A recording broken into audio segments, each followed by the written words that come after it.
Buen día, familia de Fisuras. Acá andamos una semana más en nuestro espacio de incursión política desde la cultura y viceversa en Canal Red. Hoy ha venido a fisurar el tablero un poquito con nosotros un artesano meticuloso, un orfebre, un estudioso, pero sobre todo un amante furibundo de la canción y de la palabra, cantautor, escritor, máster en internacionalización de la gestión cultural y creativa y coordinador del colectivo Música por la Voluntad, nacido en La Habana pero ya residente en Madrid de hace varias décadas. Hoy ha venido a presentarnos su nuevo libro Media Casa y su nuevo microabierto. Bienvenido, mi querido Julio Hernández. Muchas gracias, Fernando. Un placerazo enorme encontrarme aquí, que después de tanto tiempo de verlo en internet parece que es un sitio físico. Existe. Si te parece, empezamos con el microabierto, porque así es como yo te conocí, sí. Hace ya también unos cuantos años. Yo cuando llegué a Madrid, aquel chiquillo de 18 años le hablaron de un microabierto y todavía no sabía qué era eso de los micros abiertos. Y fui y era el Música por la Voluntad, allí estabas tú y había muchos otros compañeros que luego llegaría a conocer. Entonces te quería, ahora de repente nace un nuevo microabierto que también lo coordinas tú.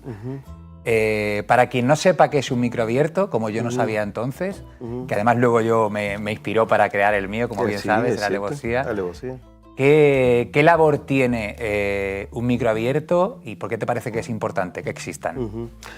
A ver, los micros abiertos son espacios de generación de identidad, como el que es ahora, que se llama micro de identidad y germinación, de generación de identidad de un grupo de artistas, que en este caso son los cantautores, son los poetas, y en el caso del nuevo micro me gustaría que fueran otras expresiones artísticas, en la cual personas que no tienen acceso directo a lo que serían los espacios culturales de una ciudad, que además va cerrando espacios culturales de manera agigantada, comienzan a dar sus pasos, a enseñar su obra y a comentar lo que saben hacer con un grupo de personas que simplemente van a ver y a descubrir cosas nuevas. Por un microabierto no solamente pasan proyectos nobles, no solamente pasan compañeros que no saben o no saben dónde presentarse, no saben dónde poder hacer su obra, sino también pasan ya proyectos muy consolidados. Pues por el anterior, por Música por la Voluntad, pasó gente como Vicente Feliu, que es uno de los fundadores del movimiento de la Nueva Trova, pasó gente muy conocida como Canca, como María Rosalén, pero también pasaban los vecinos del barrio que querían hacer algo, los abuelitos que de pronto entraban y se quedaban deslumbrados con situaciones de artistas que estaban enseñando algo y que no eran personas que se profesionalizaban finalmente. ¿Por qué? Porque los micros abiertos son ese espacio de representación que tiene la cultura a un nivel más cerca a la proximidad, más cercano a la proximidad. Es eso lo que básicamente es un microabierto, un sitio para llegar, dar tu identidad, reconocerte como cantautor y además darte a conocer a personas que no tienen tampoco a veces acceso a ese tipo de cultura. ¿Y qué dirías que desmarca un poco porque sé que de alguna manera quieres como diferenciarlo del anterior, de Música por la Voluntad, de identidad y germinación, que es para ti la nueva diferencia que quieres buscar al menos? Claro. A ver, en el anterior Música por la Voluntad sucedía una cosa, terminó sucediendo una cosa, y fue que se convirtió en un espacio muy cerrado, en el cual las cuestiones creativas se iban repitiendo y al final el microabierto, de ser una idea de participación, y que no se tome esto como una ofensa, porque para nada es simplemente una descripción, se convirtió en un meme de la idea original. Fue simplemente el espacio donde la gente iba, soltaba lo suyo y se iba sin escuchar lo que la otra persona quería decir, sin una búsqueda tampoco un poco más profunda de la creación, de la identidad. Esa labor de artesanía que tenemos que hacer todos los creadores, estemos donde estemos. Y además se centró mucho en la guitarra y se centró mucho en la persona que cantaba. Había algunas expresiones poéticas, pero lo que quiero con este nuevo micro, además de abrirlo a otras expresiones actuales, los jóvenes que están haciendo ahora una tarea preciosa a través de todas las músicas populares que están surgiendo a través del hip hop, a través del trap, a través incluso de los reggaetones o de todas estas cosas nuevas, es también que las personas sientan un poquitito de amor por la parte de la creación artesanal de la obra, de la creación artesanal de la poesía, de la creación artesanal de la canción, que las personas puedan verse representadas en lo que están haciendo a través de, por decir de alguna manera, el temor que les da presentar algo nuevo. Una de las preguntas que siempre le hacemos a las personas es: ¿qué arriesgas cuando llegas aquí? Porque si no arriesgas nada, posiblemente vas a generar otra vez ese espacio de repetición, ese espacio en el cual la canción es la canción, ese espacio en el cual las personas terminan definiendo al cantautor como un cansautor, cosa que para mí me parece que es lo más terrible que le puede pasar a un creador. Alguien cansar, ¿no? Cansar a alguien. Entonces me gustaría, no sé si se va a poder lograr, pero esto es una carrera de fondo y de muy largo recorrido, que las personas piensen eso antes de subir. O sea, esto que estoy haciendo ahora, ¿qué estoy arriesgando cuando lo subo aquí ante todas estas personas que me están viendo? Bueno, ya he tenido alguna jornada en la Taberna Garibaldi, que es donde se hace para quien quiera ir. Y bueno, yo creo que yo he estado en alguna y yo creo que está yendo por buen camino, ¿no? Eso me gusta, que parezca que las cosas vayan caminando por un camino positivo. Lo que no quisiera es que ese camino se quedara trunco, quizás por cansancio, porque a veces es que preparar un proyecto, sobre todo un proyecto a muy largo plazo de un mes que tiene que mantenerse vivo, genera mucho cansancio y mucho estrés, y por eso siempre convoco a todas las personas que quieran estar con nosotros, apoyarnos, hablarnos de nuevos artistas, incluso pringarse, meter las manos dentro del proyecto y trabajar en él, a que vengan para que el cansancio se reparta, porque cuando el cansancio es repartido, al final toca menos y la recompensa también se comparte. O sea, yo creo que dentro de todos los proyectos que hay, un microabierto para mí es el más democrático, por decirlo de alguna manera, el más socialista. Es el que reparte mayor recompensa y mayor cansancio y nadie se queda con ninguna plusvalía de ningún tipo. Hace unos años, en plena pandemia, estábamos, me acuerdo que lanzaste una pregunta que me interpeló en redes, que era algo así como que ¿qué papel tiene la canción de autor o hacia dónde se dirige la canción de autor o algo así? Entonces, desde la pregunta de nuestro amigo y maestro Luis Pastor, ¿qué fue de los cantautores en este mundo ya también post-pandemia? Los cantautores yo creo que han mutado. Tras la pandemia todo mutó. El país completamente mutó. Íbamos a salvarnos todos y al final yo creo que se ha salvado el que ha tenido la suerte.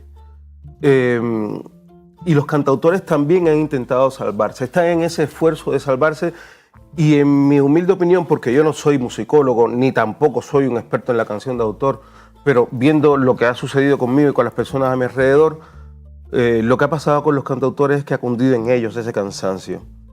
Y desgraciadamente siguen trabajando, pero siguen trabajando con un proyecto, digamos, muy corto, con un proyecto de lo que necesitamos muchísimo de nosotros, que nos encanta el arte, sobrevivir, y eso afecta directamente a la creación artística.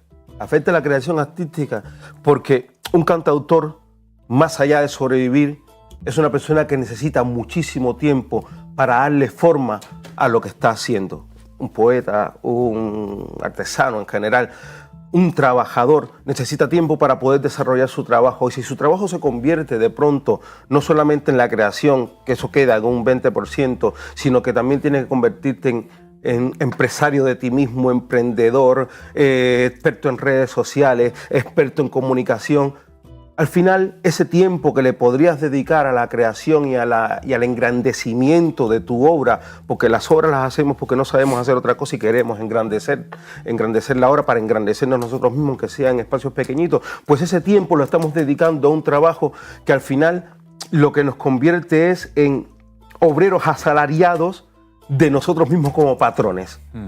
no en creadores, que es lo que tenemos que hacer. Y entonces facilitamos, o sea, buscamos la solución más fácil para hacer una metáfora, la solución más fácil para hacer una escala armónica, la solución más fácil para componer una obra que al final tenemos que vender también de manera fácil porque, dicho de otra manera, la sociedad también ha mutado hacia la recepción de cosas lo más rápidamente posible, lo más fáciles y comprensibles posible, y no hay tampoco el momento en que nos detengamos a ver, a escuchar, a ver los matices con tranquilidad de una obra artística. Bueno, quizá el micro abierto puede ayudar un poco, ¿no? A detener un poco ese mundo turboacelerado en que vivimos. Porque no tenemos prisa tampoco, porque lo vamos a hacer de mes en mes, porque la gente va a tener la posibilidad, si quiere, de poder expresarse de la manera que quiera, porque va a tener la opción de equivocarse y porque nadie le va a juzgar por ello.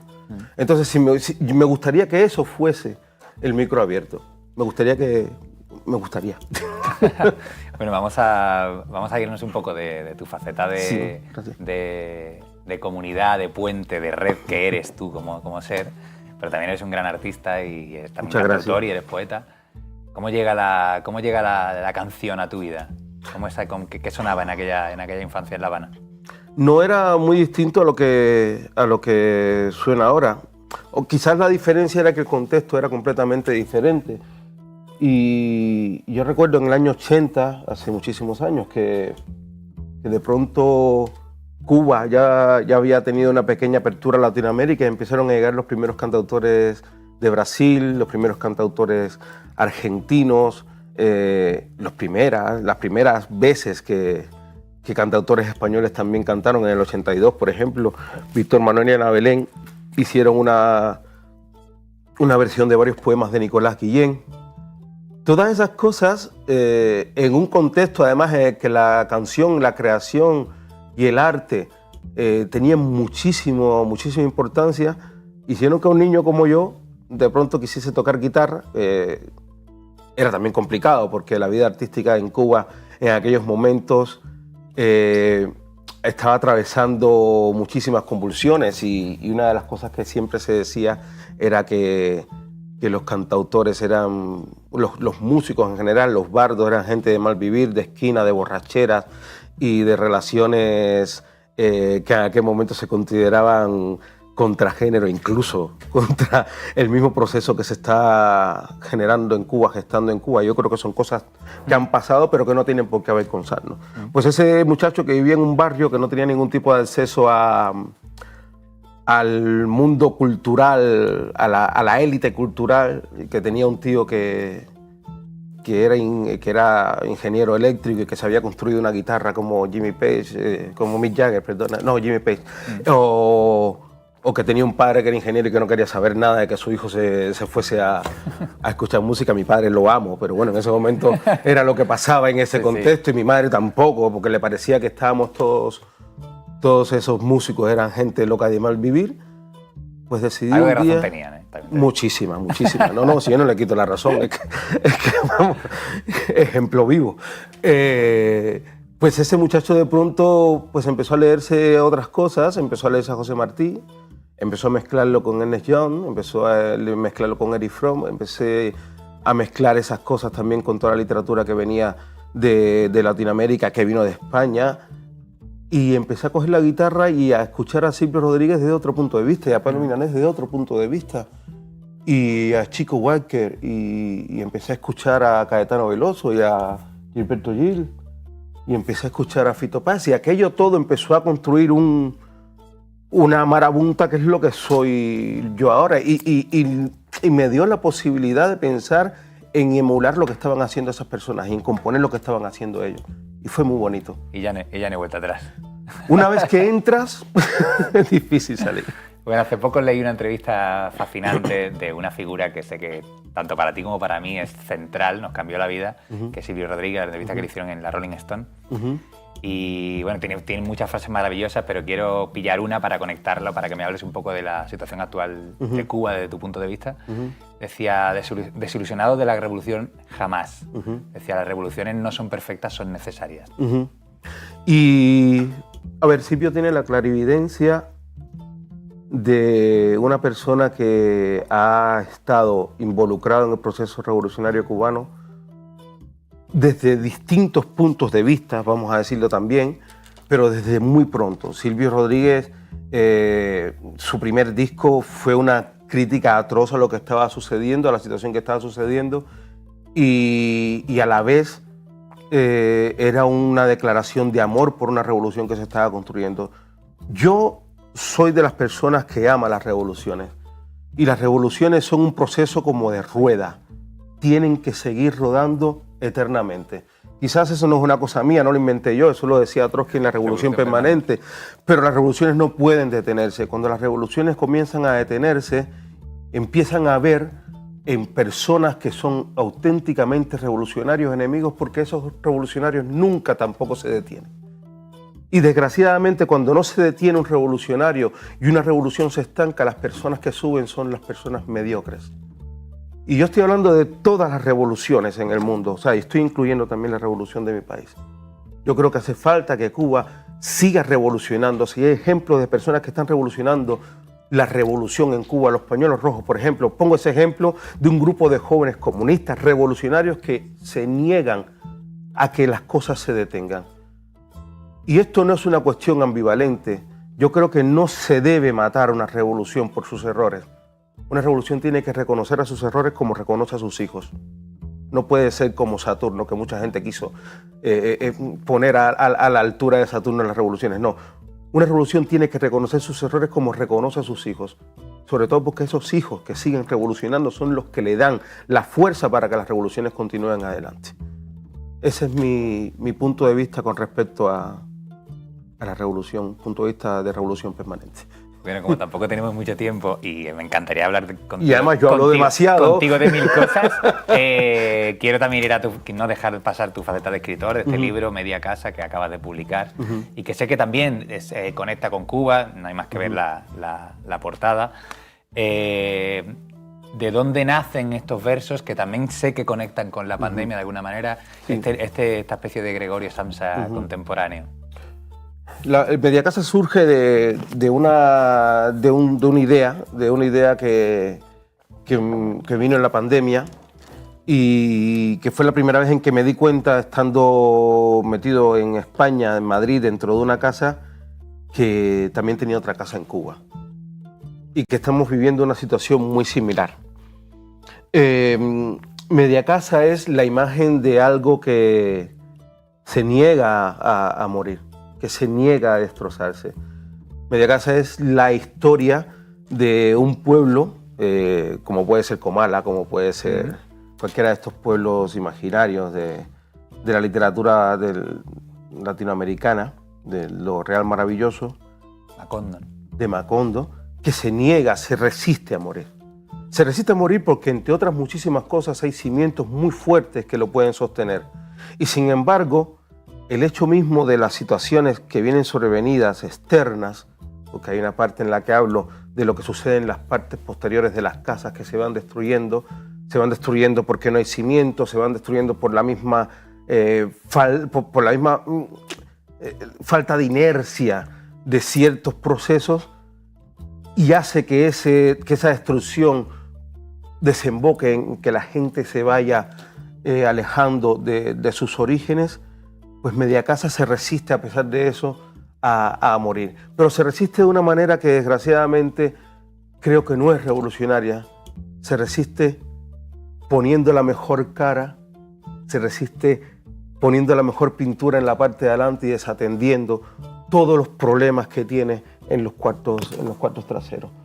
Es un planteamiento que va mucho de la poesía a la filosofía y a lo que me pasa a mí a veces, ¿no? A esa resistencia a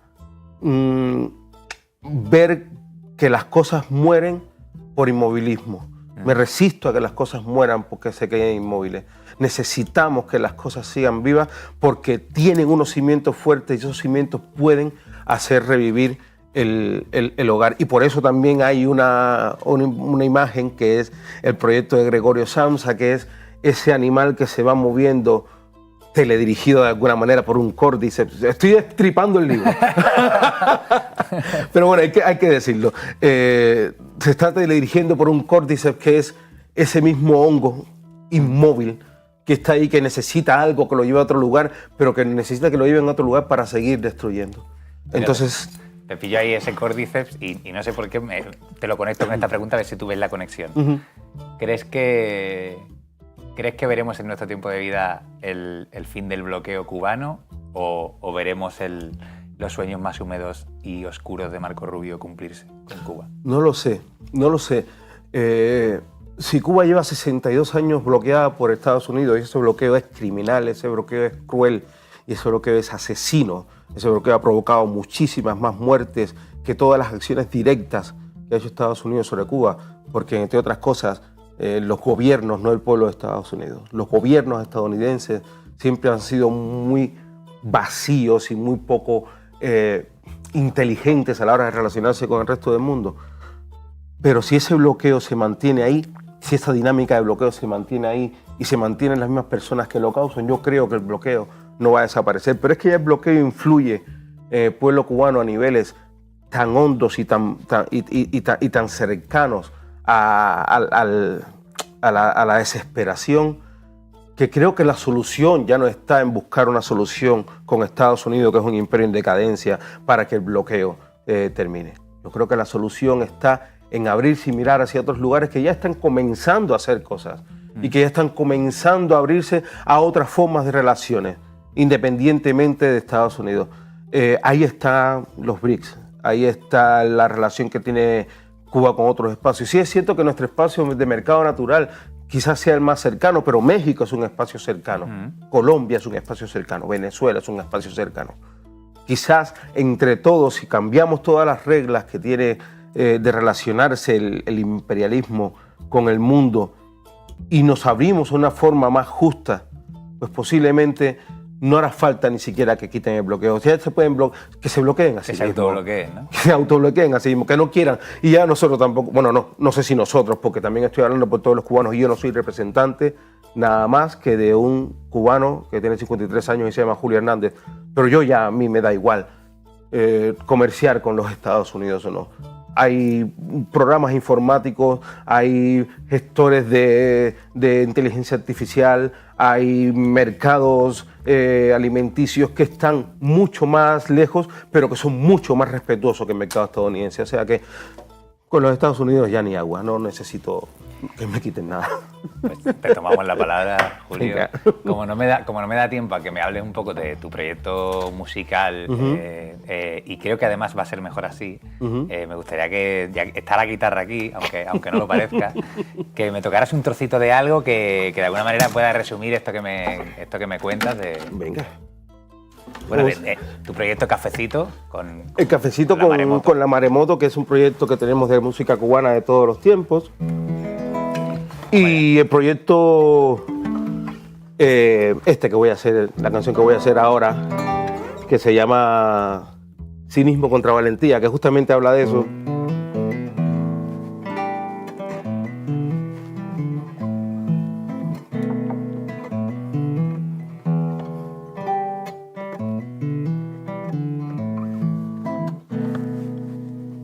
Hace días que no salgo de este infierno, que me acuesto y me levanto con los dos ojos abiertos, visto la escafandra con que espero no infectarme en diferido a las 8 y con aplausos incluidos. Nadie sabe lo que cabe entre las manos hasta que las manos laboriosas dejan de hacer su trabajo. Entonces es que empiezan las mentiras y es entonces cuando éstas se hacen cargo de tu vida. Esta es la batalla en la que cambian las tornas del juego. El de arriba come mucho, paga poco, gana el juego. La batalla donde el único ganje marcial es cagarse en el de abajo y que se jodan los demás. Esta es la batalla que combato todo el día. Cinismo contra valentía. Esta es la batalla, hay que pelear sin garantías. Cinismo contra valentía. Esta es la batalla decisiva, cinismo contra valentía. Esta es la batalla y no hay que darla por perdida, cinismo contra valentía. Silencio juicio. No seas tan intenso, hermano. Nadie enfermo va a caer sin que le den la mano. Somos los que llevamos a Lorca al paredón y arrasamos con el pueblo por el bien de la nación. Nadie queda a la deriva en este barco. Nadie tiene que temerle con razón a un banco. Nadie ha de tener la memoria tan larga. Cada quien se arrastre con su mierda a la espalda. Todos tienen que creerle las mentiras al gobierno. Todos tienen una cuenta en Suiza y un patriota adentro. Se tatúan en el labio la palabra patria. Dos se encargan de venderla y ninguno de salvarla. Esta es la batalla que combato sin medida. Cinismo contra valentía. Esta es la batalla, las manos arriba. Cinismo contra valentía. Esta es la batalla, que nadie quede con vida. Cinismo contra valentía. Esta es la batalla, aunque a veces se nos olvida. Cinismo contra valentía.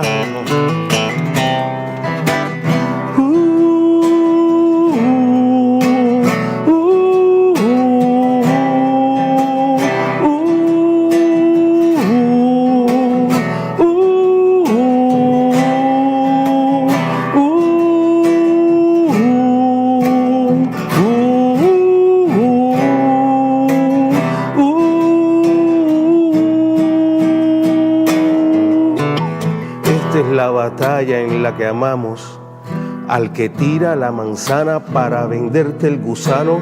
Esta es la batalla en la que justificamos al que te tiene oprimido y robado. Esta es la batalla contra el optimismo. Solo cambiando una letra el cinismo se vuelve civismo.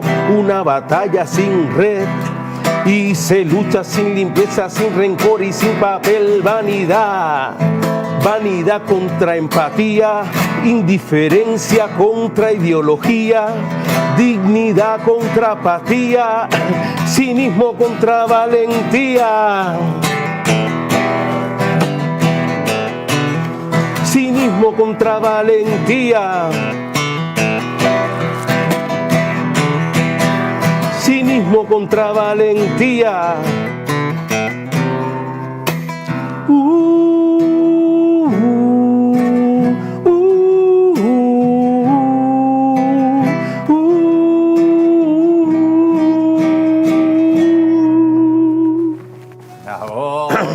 Yo creo que con esto vamos Muchísimas a cerrar, gracias. si te parece. Sí. Me pareció una entrevista muy bonita. No, a mí me parece... Seguro que hay muchos más encuentros. Me parece que muchas gracias por haberme invitado. Ha sido muy lindo haberme encontrado lindo, aquí. Sí. Y nada, pues a vosotros que vayáis al micro abierto Identidad y Germinación en el Garibaldi un domingo al mes. Tenéis que comprar también media caja y leerlo todo el mundo. Y ahora para cerrar quiero hacer mi momento territorios, que le he llamado, que son las recomendaciones de esta semana. Este viernes la Chivata Teatro en Nave 73 estrena su obra Yo soy azul, que va a estar todos los viernes de noviembre y diciembre. Tenéis que ir a verlas, también estuvieron aquí en Fisuras. Y para que no me digáis que soy madricentrista, el sábado en Granada presento nuestra obra. Vengan todos, tableristas, por favor. Nos vemos en el siguiente encuentro. Esto fue Fisura en el Tablero. Salud.